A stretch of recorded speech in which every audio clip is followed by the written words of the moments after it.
welcome to my sacred space.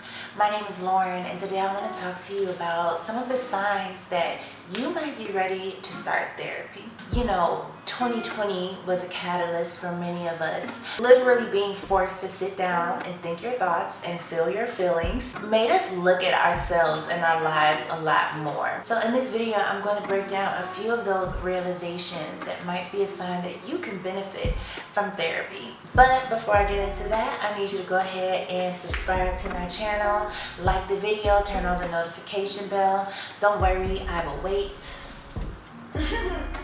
I'm in a rush. And if you really want to support me, you can check out my Apothecary Meet Earth, where I sell products for the wellness of mind, body, and spirit. Jesus, the sun came out and I am looking like Michael Jackson over here. Let's get into some of these reasons. Number one, you're feeling stuck.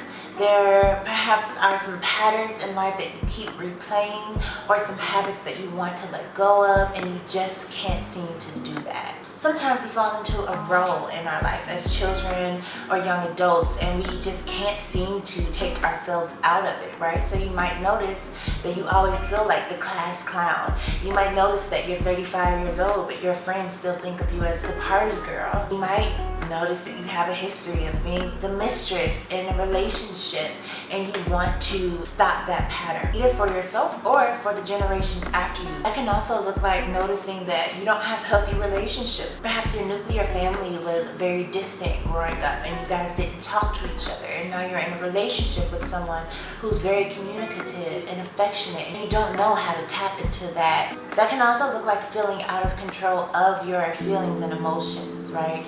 Perhaps when you feel sad, you're just really in it and you can't pull yourself out. Perhaps you are constantly angry and flying off the handle and you don't understand why.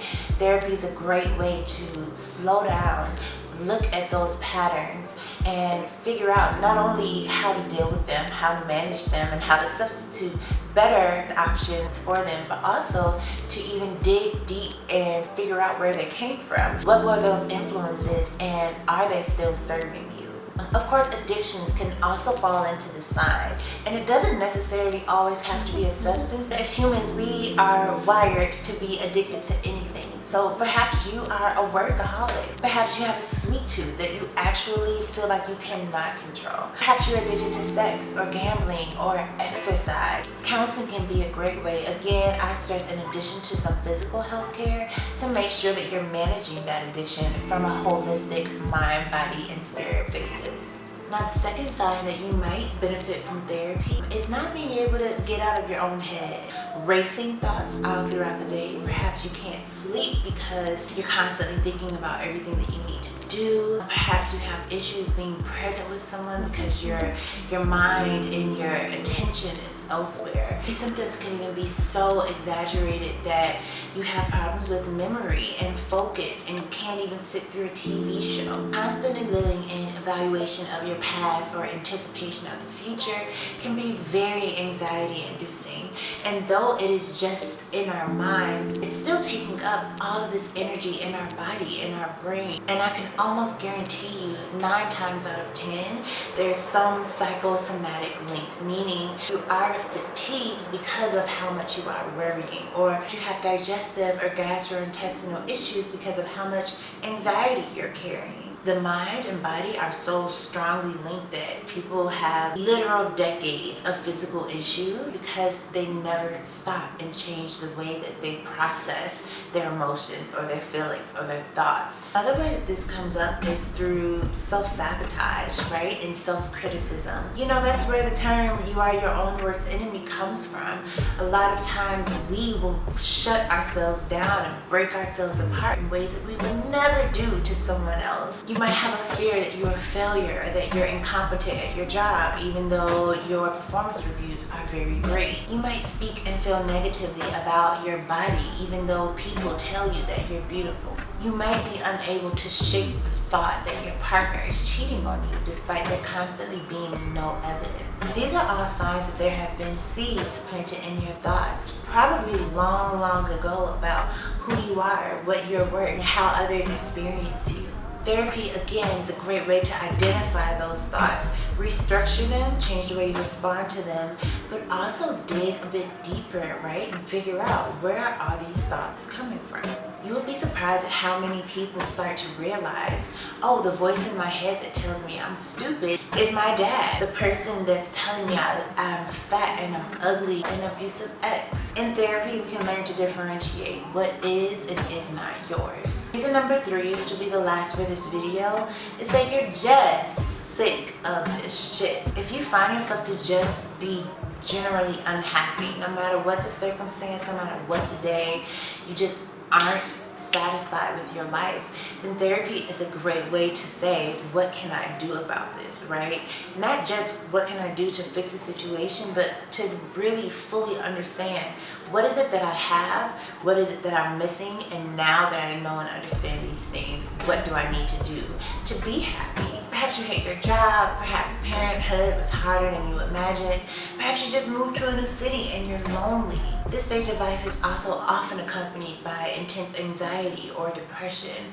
So you may feel constantly on edge or worked up, or you may feel completely apathetic and numb, like you don't even have the fight to keep living another day. At this point in life, it can be so beneficial to ground and tether yourself to an alternative sense of reality. One with a professional who is trained on not being biased, on not being emotionally reactive, on empowering and strengthening you through this journey. So that's it for today's video. I really hope that this was helpful.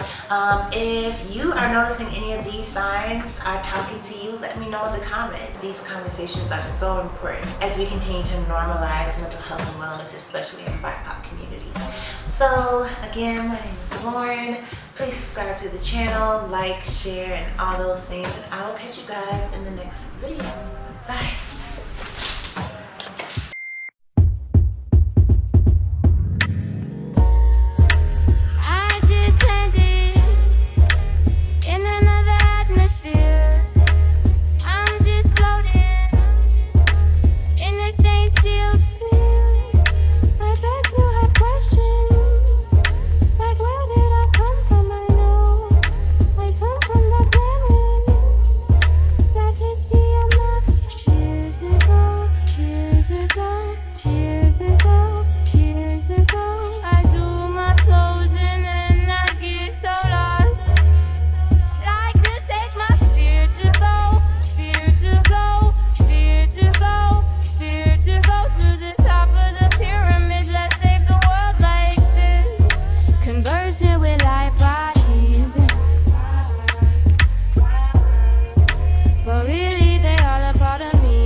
It's really out of my control.